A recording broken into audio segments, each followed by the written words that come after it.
கல்யாணம் hero heroine தான் பிரச்சனையா இருக்கும் ஓகே. டெலிவிஷன்ல. உங்களுக்கு ஹீரோ ஹீரோயின் பார்க்கும்பொழுது அவங்க 2 பேருக்குமான பிரச்சனை இல்லை. அது அவங்க வீட்டுல இன்னொரு பையன், அவங்க வீட்டுல ஒரு பொண்ணு, இப்படி இருக்கேன். திடீர்னு வந்து அந்த கான்ஃபிளிக்ட் வந்து ஒரு எக்ஸ்டர்னலான கான்ஃபிளிக்ட் உள்ள வரும். எனக்கு ஃபர்ஸ்ட் ஆபீஸ் வந்தாப்பு வரும்போது அந்த ஒரு மெல்லிய சோகம் கலந்த ஒரு ஒரு ஃபீல் அதுல வேணும். அம்மா இல்லை ஒரு பையன் ஒன்று திட்டிட்டு போனான், லவ்வே வேண்டான்ட்டு. அந்த அதான் முதல் எடுத்ததுமே அதான் சீன். அதுக்கு முன்னாடி பழகினதெல்லாம் இல்லை. அது எல்லாருமே பார்த்தோன்னே ஒன்று சொன்னாங்க, பாவமா இருந்துச்சுங்க அந்த பொண்ணை பார்த்தா. ஆமாங்க, ரொம்ப கஷ்டமா இருக்கு. அதான் அந்த பாவமான ஒரு பொண்ணால் நமக்கு இருக்கணும், பார்க்க நேர்த்தியா இருக்கணும், அதே பாவம் இருக்கணும், ஒரு சோகம் இலையோடி இருக்கணும். அது மாதிரி அதுக்கப்புறம் வந்த காட்சிகள்ல அதை டக்குன்னு ஒரு புரிஞ்சுக்கிட்டு டக்குன்னு அடாப்ட் ஆகி நடிச்சது. குறிப்பாக வந்து இந்த கொடைக்கானல் எபிசோட்ஸ் போகிற பொழுது பட் அவங்க நடிச்சிருக்கோம், ஏதாவது முடிஞ்சிருச்சு போல இருக்கு, கூட மாட்டாங்க, அது அவங்களுக்கு தான் தெரிஞ்சிருக்கு, எனக்கு தெரியும். அப்போ இங்க இன்ட்ரடியூஸ் ஆகும்போது கூட பெருசா பார்கவின்னு அங்கங்க சீன், அது சார் சொன்ன மாதிரி அங்கங்க சீன்ல வந்தேன். தென் அதுக்கப்புறம் ஆனா ஃபர்ஸ்ட் சீன்ல எல்லாருமே சொன்னது அழுகும் போது பாவமா இருந்தது அந்த இது சொன்னாங்க. இந்த சீனுமே அப்பாவோட டெத் சீன்லயுமே அப்படிதான். அவங்க சொன்னதே அப்பா காமிக்க மாட்டாங்க, உங்களோட ஃபீலிங்ஸ்ல அது இருக்கணும். ரிதன்யா அவங்கள மென்ஷன் பண்ணி பார்க்கப்பட்டுச்சு. ஸோ அந்த விஷயங்கள் எப்படி சார்? ஆடியோலாம் நான் கேட்டப்போ எங்களால் தூங்கவே முடியல. அது என்ன மாதிரியான ஒரு கொடூரம்னு தெரியல. அது அந்த ஆடியோ கேட்கும்போது அது ரொம்ப டிஸ்டர்பன்ஸாக இருக்கும். அட்ஜஸ்ட் பண்ணிக்கோன்ற வார்த்தையா இருக்கட்டும், அப்புறம் ஒருவனுக்கு ஒருத்தி, இந்த மாதிரி விஷயங்கள் வந்து சமுதாயத்தினால தானே அந்த பெண்ணுக்கு வந்து திணிக்கப்பட்டுச்சு. பெற்றோர்கள் சப்போர்ட் பண்ணியிருந்தாலும் ஒரு நிகழ்வு நடக்காது. வாழ்க்கைன்னா வேற இருக்கு, இதெல்லாம் வகைகளில் நீ நாங்கள் இருக்கோன்னு வர சொல்லியிருந்தோம், அந்த மாதிரி பெண்கள் இறந்துருக்காதுன்றது ஒரு வருத்தம் இருக்கு. ஷேர் டிக்கெட் நேயர்களுக்கு வணக்கம். இன்னைக்கு அதாவது சார், நீங்க தமிழ்நாட்டுக்கு ஒரு மகள், பேத்தி, இந்த மாதிரி பல பரிமாணங்கள்ல ஒரு பொண்ணை கொடுத்துருக்கீங்க பார்கவின்னு சொல்லிட்டு எல்லாருமே கோரிக்கைகளா வைக்கிறாங்க உங்ககிட்ட நிறைய விஷயங்கள். பார்கவிக்கு நீதி வேணும், பார்கவிக்கு கல்யாணம் எப்படி பண்ணணும், இந்த மாதிரி மக்கள் சைடே நிறைய கேள்விகளா வந்துட்டு இருக்கு. ஸோ எவ்வளவு சந்தோஷமா இருக்கு இந்த கேரக்டரோட வெற்றியை பாக்குறப்ப? ரொம்ப சந்தோஷம். எனக்கு எப்பொழுதுமே வந்து இது வரைக்கும் நான் ஒரு குளங்களில் தொடங்கி இது ஃபாஸ்ட் 20 இயர்ஸில் பார்த்தீங்கன்னா எனக்கு ஒரு பெரும்பாலான ஒரு பாப்புலர் ஆக்டர்ஸும் அதில் இருப்பாங்க. ஆல்ரெடி சீரியலில் பாப்புலராக இருக்கவங்க இருப்பாங்க, புதுசாக வர்றவங்களும் இருப்பாங்க, கொஞ்சம் பாப்புலராக அதிகம் இல்லாதவங்களும் இருப்பாங்க. ஒரு மிக்சடான ஒரு கலவை இருக்கும். ஆனால் என்னை பொறுத்த வரைக்கும் அதில் நான் யாரை அறிமுகப்படுத்துகிறோமோ அது மாதிரி எனக்கு இது வரைக்கும் நான் ஒரு 4000 எபிசோட்ஸ் மேலே பண்ணிட்டேன் மொத்தமாக. அதில் நிறைய பாப்புலர் ஆக்டராக இருக்கவங்க நடிச்சிருந்துருக்காங்க, ஃபிலிம்லேருந்து வந்திருக்காங்க, இதுலேருந்து வந்திருக்காங்க. பாப்புலாரிட்டி என்னன்னு தெரியாமல் புதுசாகவும் வந்திருப்பாங்க. ஆனால் எனக்கு ஒரு 40 கேரக்டர்ஸ், ஒரு 30 கேரக்டர் அந்த மாதிரி வந்து பிரபலப்பட்டது. கோலங்கள் தொடங்கும் பொழுது அந்த தில்லா, தோழர், இவங்கெல்லாம் யாருன்னே அதுக்கு முன்னாடி தெரியாது. ஆனால் அவங்க நடிகரா என்னன்னு கூட தெரியாது. அவர்கள் ஒரு அந்த கதாபாத்திரமாகவே இருந்தாங்க. அது மாதிரி கோலங்கள்ல நிறைய கதாபாத்திரங்கள், மேனகான் அவங்க தமிழ்ல அறிமுகமானது, அது மாதிரி பார்த்தீங்கன்னா அந்தந்த டைம்ல அதெல்லாம் ஒரு பீக் இருந்தது, ஒரு ட்ரெண்ட் செட்டிங். அப்போ இந்த கேரக்டர்ஸ் இப்போ கூட திரும்ப அதெல்லாம் இதாகிட்டு இருக்கு. அது மாதிரி சில கதாபாத்திரங்கள் வந்து அமையும் பொழுது அது வந்து பேர் வாங்கும்.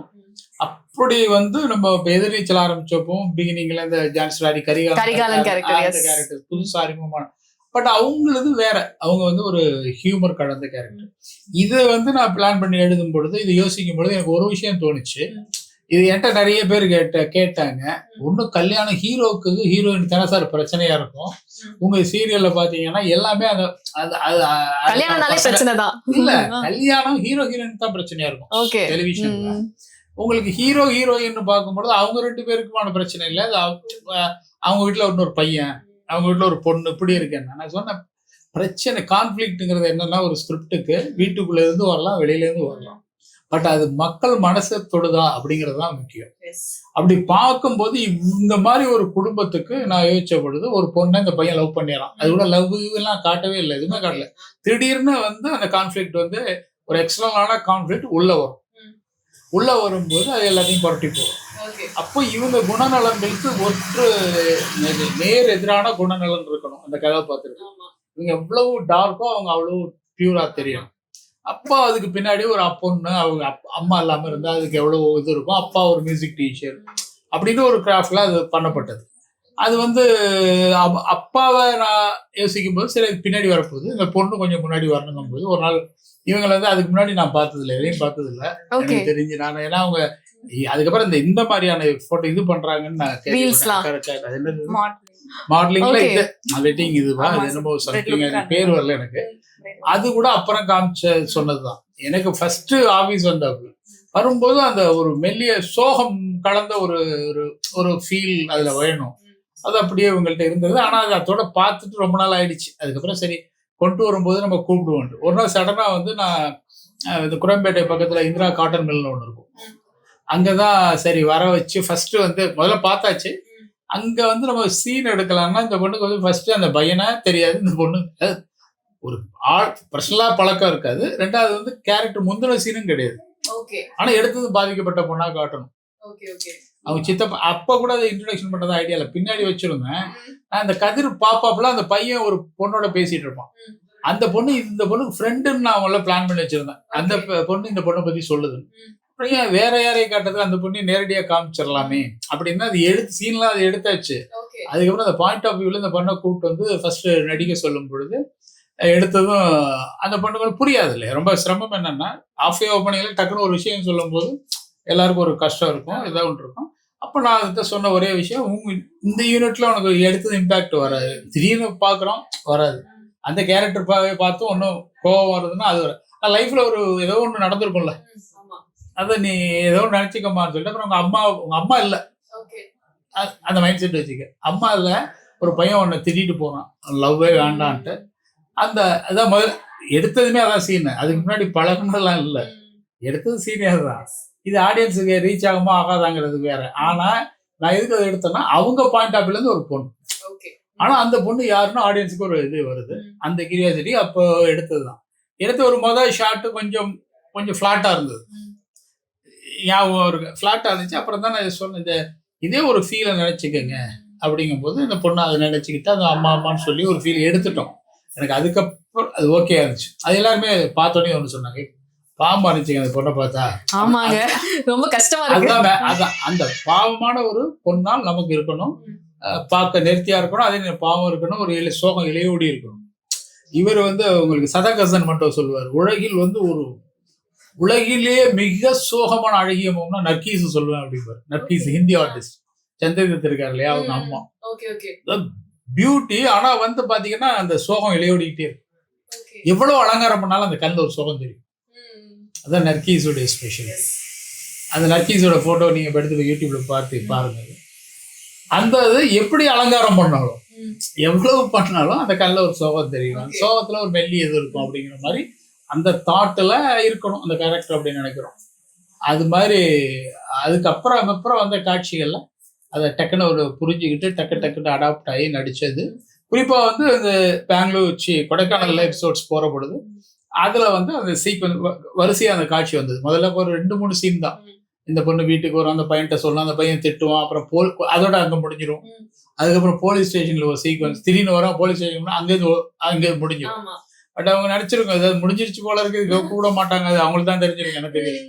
ஆனா நம்ம அந்த கதையை வந்து எதிர்பார்க்கும் பொழுது எங்க வரணும்னு இப்ப எனக்கு தான் தெரியும். ஆனா அவங்க நிச்சயமா நம்பிக்கை எல்லாம் போயிருக்கும் ஒரு கட்டத்துல. என்ன சீரியல் அப்படி மாறிடுவாங்கல்ல, மாறி போயிடும் சில நேரம். இந்த கதை பட் இன்னொரு பொண்ணை பார்த்து இது நல்லா இருக்கு எங்கிட்டு போட்டு போயிடுவாங்க இல்லையா. பட் அது இல்ல, எந்த டைம் வரணுமோ அது வரும். நிறைய பேர் எனக்கு அப்ப சொன்னது வந்து அந்த போலீஸ் ஸ்டேஷன் அந்த ட்ராக் நல்லா இருக்கு சார், அப்படியே போக வேண்டியது தானே அப்படிங்கிற நான் ஒரு விஷயம் சொன்னேன். அப்படி போகும்போது ஆப்போசிட்டுடைய ஸ்ட்ரென்த் அதிகப்படுத்திட்டு அங்க போகணும்ட்டு இந்த கதாபாத்திரம் வந்து பலப்படுத்தப்படணும்னு நினைச்சேன். பட் ரொம்ப அதை விட அதிகமாகவே போய் ஆடியன்ஸ்ல அது சேர்ந்துருக்கு. எஸ், நீங்க சொன்ன மாதிரி தான். ஒரு மாதிரி சோகமா இருந்தா எங்களால தாங்கிக்க முடியல, இந்த முகம் வந்து ஏன் சோகமா இருக்காங்க அப்படின்றத எங்களால ஏத்துக்கவே முடியாத மாதிரி இருக்கு. அண்ட் இவங்களையுமே பயங்கரமா ரிசீவ் பண்ணிக்கிறாங்க மக்கள். அதாவது பார்த்தோன்னே வந்துட்டியா என் பேத்தி வந்துட்டியா அந்த மாதிரி. எஸ், அதெல்லாம் எப்படி இருக்கு உங்களுக்கு ரிசீவ் பண்ணிக்க? எனக்கு இந்த மாதிரி ஒரு எக்ஸ்பீரியன்ஸ் இல்லை ஆக்சுவலி. முன்னாடி நாட் ஃபெமிலியர்லாம் கிடையாது, ஜஸ்ட் ஒரு ட்ராக்ல போயிட்டு இருந்தேன். அப்போ இங்க இன்ட்ரடியூஸ் ஆகும்போது கூட பெருசா பார்கவின்னு அங்கங்க சீன், அது சார் சொன்ன மாதிரி அங்கங்க சீன்ல வந்தேன். தென் அதுக்கப்புறம் ஆனா ஃபர்ஸ்ட் சீன்ல எல்லாருமே சொன்னது அழுகும்போது பாவமா இருந்தது அந்த இது சொன்னாங்க. நிஜமா நான் ரொம்ப ஃபர்ஸ்ட் எடுத்த உடனே கேமரா ஃபியர் என்னதான் இருக்கும்ல நமக்கு ஆக்டிங் பண்றதுக்கு. சார் சொன்ன விஷயம் அதுதான், உண்மையா ஓ லைஃப்ல இருக்கிறத நினைச்சுக்கோ, உனக்கே இப்படி நடந்ததை நினைச்சுக்கோ அப்படின்னு சொல்லிட்டு அந்த விஷயத்த சொல்லி அப்புறம் பண்ணி அது ஒரு பக்கம் நான் ஏதோ கொஞ்சம் நான் பரவாயில்லாம பண்ணேன். அண்ட் அது செகண்ட் தேர்ட்னு அக்கேஷனலா வந்துட்டு போனது. அப்புறமா அந்த கொடைக்கானல் சீரீஸ்ல இருந்து தான் கொஞ்சம் ரெகுலரா வந்து தென் இப்போ அப்பா டெத்ல கூட வந்துட்டு ஃபர்ஸ்ட் ஒரு சீக்வன்ஸ் பண்ணோம். அப்படி இல்லாம இதை சேஞ்ச் பண்ணா நல்லா இருக்கும். அந்த இடத்துல சாரோட டீச்சிங் அவங்க சொல்லி கொடுக்கறது தான் முக்கியம். ஏன்னா நான் இவ்வளவு தூரம் பண்ணதுக்கு காரணமே ஃபுல்லாமே கண்டிப்பா சார் தான். ஸோ எல்லாமே அவங்க சொல்லி கொடுக்குற விதம். இப்போ சாரோட ப்ராம்ப்டிங்லேயே அதை பிடிச்சி எனக்கு கரெக்டா வந்து நான் செகண்ட் டைம் வந்து வீட்டுக்குள்ள வந்து தர்ஷன் இப்படி பண்ணிட்டான்னு நான் சொல்லுவேன். அந்த சீன்ல ஒரே தடவை வந்து நாங்க சொல்லும் போது சாரோட அங்க சார் பேசுற அந்த வாய்ஸ் தான் அவங்க ப்ராம்ப்டிங் பண்ணும் போது அதை எடுத்து பேசும்போது ரொம்ப ஈஸியா இந்த கேரக்டருக்குள்ளே போற மாதிரி இருக்குன்னா அவங்களே அவ்வளவு ஈஸி பண்ணி தான் ப்ராம்ப்ட் பண்ணுவாங்க. ஸோ அது ரொம்ப வந்து ஈஸியா இருந்தது. ஸோ அப்படிதான் வந்துச்சு. இந்த சீனுமே அப்பாவோட டெத் சீன்லயுமே அப்படிதான். அவங்க சொன்னதே அப்பா காமிக்க மாட்டாங்க, உங்களோட ஃபீலிங்ஸ்ல அது இருக்கணும், நீ அதை கொண்டு வந்துரு ஆடியன்ஸ்க்கு அது போய் ரீச் ஆகணும். தெளிவா இருந்தது. அப்பா காமிக்கணும் அவரு காமிச்சு அவரை பார்த்து அழுப்பு தான் வரும். ஒரு ஃபார் எக்ஸாம்பிள் அவங்க ஃபோன் பண்ணும்போது இந்த பொண்ணு உள்ள அழுது கட்டிக்கிட்டு இருக்கோம். அப்போனா அவங்களுக்கே தெரியும் இறந்துட்டாங்கன்னா அது ஆடியன்ஸுக்கு தெரியும். இப்போ வெளியில ஒரு நர்வஸ் கொண்டு வந்து தள்ளுவோம், நான் கொஞ்சம் கண்ட்ரோலாக இருமா, நான் காட்டவே கூடாதுலாம் தெளிவாக இருந்தேன். அது நிறைய பேர் டவுட், ஏன்னா கொஞ்சம் காமிக்க சிம்பதியாக இருக்குங்க. இல்லை, ரெண்டு விஷயம் தான். அந்த பொண்ணுக்கு வந்து அவங்க அப்பா உணர்வு அவளே எடுத்துட்டு வர்றா. அவங்க அப்பாவை காட்டாமலே அது வருதுன்னா ஆடியன்ஸ் நம்ம ஜெயிச்சிட்டோன்னு இருக்கும். அதுதானே அது ஒரு பாடியா காட்டாம அவரை வந்து இது பண்ணி சடங்கு பண்ணி அதெல்லாம் வேண்டாம். அவர் வந்து இறந்ததே கூட நம்ம காட்டல. ஆக்சுவலா அதுல போயிட்டே இருப்பாரு, கட் ஆயிடும் அந்த இதுல. அது அந்த மாதிரி இருந்துச்சு. அது செமையா ஒர்க் அவுட் ஆயிருக்கு. அது நல்ல வந்து கண்டிப்பா சார். அதாவது சோஷியல் ரெஸ்பான்சிபிளா நீங்க ஒரு விஷயம் பண்றப்ப அது இன்னுமே அங்கீகரிக்கப்படுது மக்கள் மத்தியில. அதாவது இவங்களுக்கு அட்வைஸ் பண்றப்ப நீங்க ஒரு விஷயம் சொன்னது ரிதன்யா அவங்கள மென்ஷன் பண்ணி பார்க்கப்பட்டுச்சு. சோ அந்த விஷயங்கள் எப்படி சார்? ஆடியோலாம் நான் கேட்டப்போ எங்களால தூங்கவே முடியல. அது என்ன மாதிரியான ஒரு கொடூரம்னு தெரியல. அது அந்த ஆடியோ கேட்கும்போது ஒரு அதாவது பெற்றோர்களுக்காக சரி, அப்போ நிறைய பேருக்கு நடந்திருக்கு, நிறைய பேர் பதிவு பண்ணாம விட்டு தெரிஞ்சிருக்கு, வெளியில தெரியாம இருக்கும். அது ரொம்ப டிஸ்டர்பன்ஸா இருக்கு. நான் இவ்வளவு கொடுக்குறேன் அப்படின்னா கொடுத்து ஒரு பொண்ணு வாழ்ந்துட முடியும்னா அது பேர் வாழ்க்கை. நீங்க பே பண்ணி ஒரு லைஃபை வாழ முடியுமா? ஆக்சுவலி இது வந்து சமுதாயத்தையே வந்து ஒரு குற்றவாளி கூண்டுல தான் நிக்க வைக்குதுன்னு சொல்லலாம். அந்த அட்ஜஸ்ட் பண்ணிக்கோன்ற வார்த்தையா இருக்கட்டும், அப்புறம் ஒருவனுக்கு ஒருத்தி, இந்த மாதிரி விஷயங்கள் வந்து சமுதாயத்தினால தானே அந்த பெண்ணுக்கு வந்து திணிக்கப்பட்டுச்சு. சோ அதுதானே நம்ம எல்லாருமே ஒரு கட்டத்துல குற்றவாளி ஆயிட்டோமா அப்படின்ற ஒரு கேள்வியுமே போயிட்டு இருக்கு. அது நிறைய ஊர்கள்ல ரொம்ப இதா இருக்கு. பெண்கள் ஃபைட் பண்றாங்க. இந்த பொண்ணைய அப்படியெல்லாம் யோசிக்கலன்னு தோணுது. நிறைய பெண்கள் வந்து பிடிக்கலன்னா வந்துடுறாங்க, சண்டை போடுறாங்க. நாங்களாம் கிராமத்துல தான் வந்துருக்கோம். நான் பார்த்து எனக்கே தெரியாது, ஊருக்கு போனதுக்கு அப்புறம் சொல்றாங்க 4 டைவர்ஸ் ஆயிடுச்சு தெரியுமா உங்களுக்கு, 5 டைவர்ஸ். ஸோ இதெல்லாம் பெரிய ரேரான விஷயம். டைவர்ஸ் பண்றது அப்படிங்கிற ஒரு விஷயமே கிடையாது. இப்போ அந்த உரிமைக்கு கேட்குறாங்க, கண்டிப்பா கேட்குறாங்க. நல்ல பொண்ணு நல்ல ஸ்ட்ராங்காகவே பேசுறாங்க.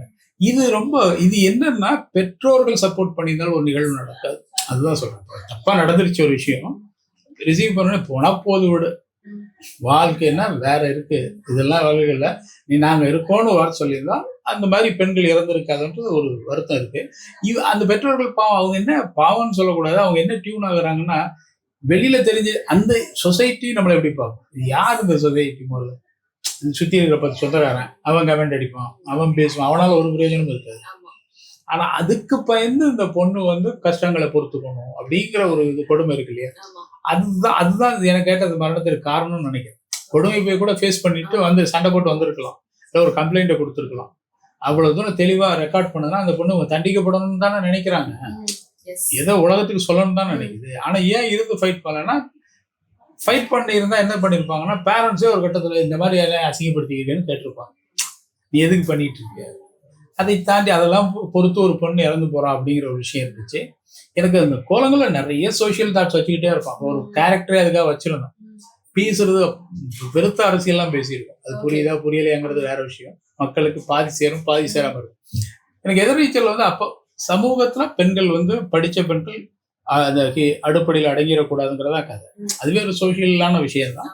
அதுல இது வந்து அன்னைக்கு யதார்த்தமா பேசும்போது எனக்கு தோணுச்சு. நான் அப்படியே பேசும்போது அதுக்கு இவ்வளவு ரெஸ்பான்ஸ் வரணும்னு நான் நினைச்சேன். அதுக்காக பேசுறேன். நம்ம ஆதங்கத்துல பேசுறோம், அது போய் சேருது அப்படிங்கிறது சந்தோஷமான விஷயம். அந்த வரிசையில அப்படின்னு சொல்லிட்டு இன்னும் நிறைய நியூஸ் பார்க்க முடியுது.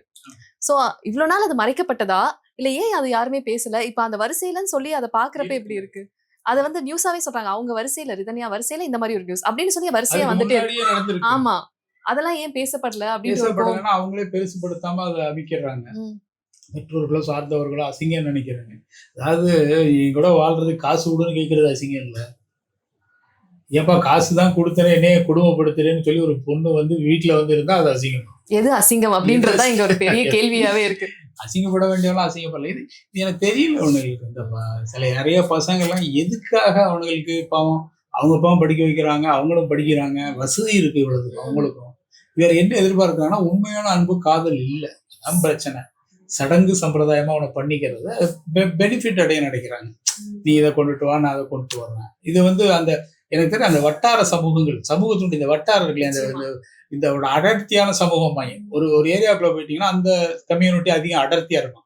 அந்த அடர்த்தியாக இருந்தவர்களுக்கு என்னன்னா அங்க அது ஸ்டேட்டஸ். அங்க நாங்க தான் ராஜா, நாங்க வைக்கிறதா ஸ்டேட்டஸ். ஆமா, பெருமையா நினைக்கிற ஒரு பெருமையா நினைக்கிறது. இது பெருமை இல்ல, பெருத்த அசிங்கம், கண்டிப்பா பெருத்த கேவலம்ன்றது கூட தெரியல. நீ வாழ்றதுக்கு என் வீட்டுக்கு காசு கொடுக்கணும், என் வீட்டுல வந்து வாழ்றது பெருத்த அசிங்கமான விஷயம். அது அவங்கதான் உணரணும். யங் ஜெனரேஷன் உணரணும்ல, அவங்கதான் பேரலசி. அப்போ அது ஸ்டேட்டஸா நினைக்கிறதா கூட யங்கர் ஜெனரேஷன் யோசிக்கணும். கண்டிப்பா. அதாவது இப்ப ஒரு மேரேஜ் லைஃப்ல வந்து ஒரு ஃபெயிலியர் நடந்துச்சுன்னா அதுக்கு அடுத்து இன்னொரு மேரேஜ் லைஃப் போகட்டும், அதுவும் ஃபெயிலியர் ஆயிட்டுனா பரவாயில்லையா, அது மேரேஜ் லைஃப் முடிஞ்சிச்சுன்னா லைஃபே முடிஞ்சிருச்சு அப்படின்ற ஒரு வார்த்தை கேட்கிறப்ப இன்னுமே நிறைய பேருக்கு அந்த கோவம் வருது. மேரேஜ் ஃபெயில் ஆயிடுச்சுன்னா அது எப்படி லைஃபே, வாழ்க்கையே எப்படி தோல்வியா முடியும் அப்படின்ற ஒரு கேள்விதான். அதுதான் கோலங்கள். எஸ், சொல்லிட்டு வெளியில வருவோம். நான் இது வரைக்கும் அபி பாஸ்கரா இருந்தா அபி சொன்னாங்க, அந்த கோர்ட்ல சொல்லிட்டு வெளியில வந்து ஷீ எவ்ரிதிங் தூக்கி போட்டு நான் அபி. அது அந்த டைலாக் வந்து அப்பவே வச்சேன். அபி வெறும் அபிநயா, அவ்வளவுதான் என் லைஃப். எனக்கு என் ஃப்ரெண்டு இருக்கான், என் லைஃப் இருக்கு, எனக்கு பிடிச்சதை நான் செய்வேன் அப்படின்னு தான் அவர் ட்ராக் ஆரம்பிப்போம். அங்கேதான் ஒரு 200 எபிசோட்ல எல்லாருமே சொன்னாங்க. இன்னுங்க அப்பெல்லாம் குடும்ப கதைகளா இருக்கும். என்னன்னா ஹஸ்பண்ட் அடிச்சாலும் அங்கே நிதிச்சாலும் அங்கேயே வாங்கிட்டு இருப்பாங்க. பிடிக்கலனாலும் சமாதானப்படுத்தி அவர் கூட எப்படியாவது வாழ்ந்தே ஆகணும். எங்கேயாவது போய் அடி வாங்கிட்டு படுத்திருப்பாரு, அங்க போய் கதறி அழுவா கொண்டாடி திருத்தணும் ஹஸ்பண்ட் அப்படின்ற. அந்த மாதிரி இருந்த காலத்துல முதல் முறையாக அதை பிரேக் பண்ணிட்டு ஒரு பொண்ணு வெளியில வரலாம். அப்படி வரும் பொழுது அந்த சமூகம் அவளுக்கு முழுக்க வெளி உலகமும் வீட்டுக்குள்ள இருந்து அவங்களுக்காண்டி வெளியும் அவளுக்கு பெரிய இது இருக்கு, அந்த நெருக்கடி இருக்கு. அதை எப்படி சமாளிச்சு மேல வர்றா. கடைசியில பார்த்தா இது எதுவுமே லைஃப் இல்லைன்னு உணரும் பொழுது ஷிவல் அதை விட்டு வர. எஸ், லைஃப்னா என்ன அப்படின்றப்ப லைஃப்னா மேரேஜ் கிடையாது. இப்ப டிகிரி படிக்கிற டிகிரியும் மேரேஜ்க்காக கிடையாது, சம்பாதிக்கிற காசும் மேரேஜ்க்காக கிடையாது, நம்ம வாழ்ற வாழ்க்கையும் மேரேஜ்க்காக கிடையாது அப்படின்றதான் எல்லாருக்கும் தெரியும். என்கிற நிகழ்வு வந்து பெண்களுக்கு வந்து உச்சங்கிறது மாதிரி வச்சிருவாங்க. ஆண்களுக்கு அது ஒரு வாழ்க்கையில ஒரு இடம், பெண்களுக்கு அதான் உச்சம். அது தாண்டி ஒரு குழந்தை பெறுது, அந்த இதை உச்சமா வச்சதுனால ஐயோ ஒண்ணுன்னா கல்யாணம் ஆகணும், பிள்ளைய பிறத்த அது வளர்க்கணும் ஆளாக்கணும் அவங்களுக்கு அப்படிங்கிற ஒரு இது பெண்களுக்காகவே புகுத்தப்பட்டு அப்படி இருந்துட்டு இருந்தது. பெண்களுடைய அந்த தனித்துவமான படிக்க ஆரம்பிச்சது, சுதந்திரமா இயங்க ஆரம்பிக்கும் போது அவங்க உள்ள ஃபர்ஸ்ட் கேள்வி வந்தது. கேள்விக்கு அப்புறம் ஒரு கடத்த மௌனம் இருந்தது. அந்த கடத்த மௌனத்துக்கு அப்புறம் ஒரு குரல் கொஞ்சம் கொஞ்சமா வெளியே வந்து அதுல இருந்து ஒரு பதில். இப்ப வேகமா சண்டை போட தயாரா இருக்காங்க, சண்டை செய்யறதுக்கு தயாராயிட்டாங்க.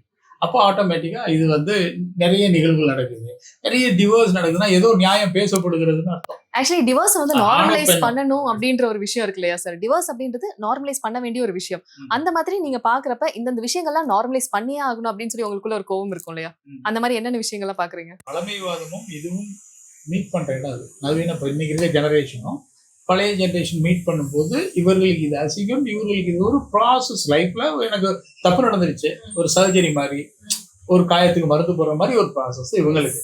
மக்களுக்கு என்னைய கேட்கிற வரைக்கும் அது முடிவெடுத்த பிறகு அதை பற்றி விவாதிக்கிறதே தவறு நினைக்கிறேன். அது அவருடைய முடிவு, அவங்க முடிவுபடி எடுத்துட்டாங்க. இதுல என்ன அசிங்கம் இருக்கு? அவன் என்ன பண்ணா, தப்பு பண்ணா, பையனோ பொண்ணாவே இருக்கட்டும். நிறைய இடங்களை பொண்ணு டாச்சர்ல பையன் கூட இன்னசென்டா இருந்திருக்கலாம். நான் குறிப்பிட்டு அப்படி சொல்ல முடியாது. பெரும்பாலும் பாதிப்பு பெண்களுக்கு, பெரும்பாலான பாதிப்பு. அப்போ அந்த மாதிரி ஒரு நிகழ்வுல அவன் தன்னை பியூரிஃபை பண்ணிக்கிறான்னு தான் நான் நினைக்கிறது. இது ஒரு அசிங்கம் உள்ள. நான் இன்னும் கொஞ்சம் என்னை வந்து நான் திடப்படுத்திக்கிறேன். லைஃப் அடுத்து நான் டிராவல் பண்றேன். அடுத்து வரப்போற காதலோ கனவனோ அப்படிங்கிறது அது வேற சூழல். லைஃப் அது இல்லையே, டிராவல் தான் லைஃப் அப்படின்னு அந்த பெண் நினைக்கிறது சரியா இருக்கும். சூப்பரா சொன்னீங்க. இன்னொரு விஷயமே அந்த இடத்துல நான் பார்க்க முடிஞ்சது என்னன்னா, இப்ப வந்து அவங்க டிவோர்ஸ் பண்ணிட்டு வீட்டுக்கு வராங்க அப்படின்னா பேரண்ட்ஸ் சைட்ல இருந்து ஒரு ப்ரெஷர் வரும், ரீமேரேஜ் பண்ணிக்கோங்க அப்படின்ற. அந்த ப்ரெஷருக்கு பயப்படலாம், இல்லைன்னா ரீமேரேஜ் பண்ணி அதுவும் இதே மாதிரி ஆயிருமோ அப்படின்ற ஒரு ஆனா என்ன அப்படின்ற ஒரு விஷயம் தான் எனக்கு பதிலா தோணுச்சு. அதேதான் திரும்ப திரும்ப அடுத்தது கொண்டு போகும். பெண் திருமணம் இல்லாம உறவு இல்லாம இருக்கக்கூடாது. ஆண் இருக்கலாம் கொஞ்ச நாளைக்கு, ஆணு கூட சொல்லுவாங்க. ஆனா ஆண் வந்து அதை தன்னுடைய சுதந்திரத்துல அவரு தீர்மானிச்சுக்கலாம். பெண் வந்து தனித்து இருப்பது ஆபத்து அப்படின்னா என்னன்னா, பெண் உடலை எப்போ சொத்தா மதிக்கிறாங்களோ அது அங்க வர சிக்கல். பெண் உடல்ங்கிறது வந்து ஒரு சமூகத்துல வந்து ஒரு குடும்பத்துக்கு வந்து மான மரியாதை சார்ந்தது. இப்போ ஒன்று கேட்பாங்கல்ல, ஒரு பையனுக்கும் பொண்ணுக்குமான விஷயத்துல பையன் ஒரு தப்புன்னு வச்சுங்க, தப்பு ரைட்டு. ஒரு தவறு ஆணை பார்க்கும்போது ஏன்டா அப்படி பண்ணிட்டேன்னு தான் கேட்பாங்க. பெண்ணை அப்படி கேட்கறாங்க, இப்படி பண்ணிட்டியா பாவீங்க. ரெண்டுக்கு வித்தியாசம் இருக்குது. இதனுடைய வெளிப்பாடு பெண்ணுடைய ஒரு உடல் சார்ந்து அவளுக்கு ஒரு பாதிப்பு வந்துன்னா குடும்பத்துக்கு ஆகும். அது யாரால் நிகழப்போகுது, அதே சதையில இன்னொருத்தரால் நிகழப்போகுதுன்னா அதை நிகழ்த்துறவனை சரி பண்ணாம இந்த பெண் அதுலதான் பழி போட்டுட்டே அந்த இருக்காங்க. உளவியல் ஆரம்பத்துல இருந்தே அதே ஒண்ணுதான். பெண் அந்த ஒரு சிக்கல் இருக்கு. அது ஏன் இருக்குன்னா ஒரு பயத்துல இருக்கு. நான் ஒன்றும் தப்பா சொல்ல, ஏன்னா பேரண்ட்டுக்கு அது ஒரு பயம். ஓ என் பொண்ணு ஏதாவது கஷ்டத்துல போய் மாட்டிப்பாலும் அந்த மாதிரி பயம். அந்த பயத்தை தவிர்க்க சமூகத்தை மாற்றணும். சமூக மாற்றம் நிகழாமல் எந்த பயங்களையும் நம்ம எடுக்கவே முடியாது அப்படிங்கறதுதான் இப்ப நம்ம யோசிக்க வேண்டிய விஷயமா இருக்கும். பேரண்ட்டும் அது இப்ப யோசிக்கலாம். இந்த நிகழ்வுகள்லாம் பாக்குறப்ப அவங்க பொண்ணை பத்தி யோசிக்க, வெறும் வரதட்சணையை கொடுத்துட்டா கல்யாணம் நடந்துருச்சுன்னா போதும் அப்படிங்கறது யோசிப்பாங்கன்னு நினைக்கிறேன். கண்டிப்பா சார். அதுக்கான ஒரு முயற்சின்னு சொல்ல முடியாது. ஒரு தாக்கத்தை ஏற்படுத்தின ஒரு விஷயமா தான் அந்த சீரியல்ல என்னால அதை பார்க்க முடிஞ்சது. அந்த ஒரு சின்ன சீனா இருந்தா கூட ஓகே இது இத்தனை பேருக்கு போய் சேரும் குடும்பத்துல பாக்குறவங்களுக்கு அப்படின்ற மாதிரி தான் பார்க்க முடிஞ்சது. கண்டிப்பா அதுவே ஒரு வெற்றியா இருக்கும்னு நினைக்கிறேன். ஏன்னா அவ்வளவு மீம்ஸ் பார்க்க முடிஞ்சது. கமெண்ட்ஸ்ல கூட நானும் அந்த சிச்சுவேஷன்ல தான் இருக்கேன் அப்படின்னு ஒருத்தவங்க வந்து ஓப்பன் அப் பண்ணி சொல்றதே ஒரு பெரிய விஷயம் தானே இந்த டைம்ல. சப்போர்ட் வந்து வீட்லயே கிடைக்காம நிறைய பெண்கள் இருக்காங்க. ஏன்னா அது அசிங்கம் பண்ணாதான் இந்த பசங்க நீ போய் இதை பெருசுப்படுத்தாது அப்படியே ஏதோ அப்படி பேசி ஒரு வாழ்க்கையை எப்படி அமைக்க முடியும்? ஒரு 4 பேர் உட்காந்து பஞ்சாயத்து பேசினா உங்களுடைய தனிப்பட்ட அறையில பேசுற கான்வர்சேஷனை மதுவா பேசி சரி பண்ண முடியாது. வன்மம் கூடிட்டு இருக்கோம். கொஞ்ச நாள் அமைதியா இருப்பாங்க, அப்புறம் திரும்ப ஏன் வெளியே வரக்கூடாது, ஏன் வந்தா என்ன, அவ்வளவு வெளியில அவங்களுடைய தனிப்பட்ட விருப்பம் அது அது இன்னும் பொது இதாவே நம்ம இதுல நடந்துகிட்டு இருக்கு. மாறணும்னு நினைக்கிறேன். எல்லாரும் அவங்க முடிவுகளை தனித்தனியா எடுத்தாலே கரெக்டா இருக்கும்ன்றதுதான் விஷயம்.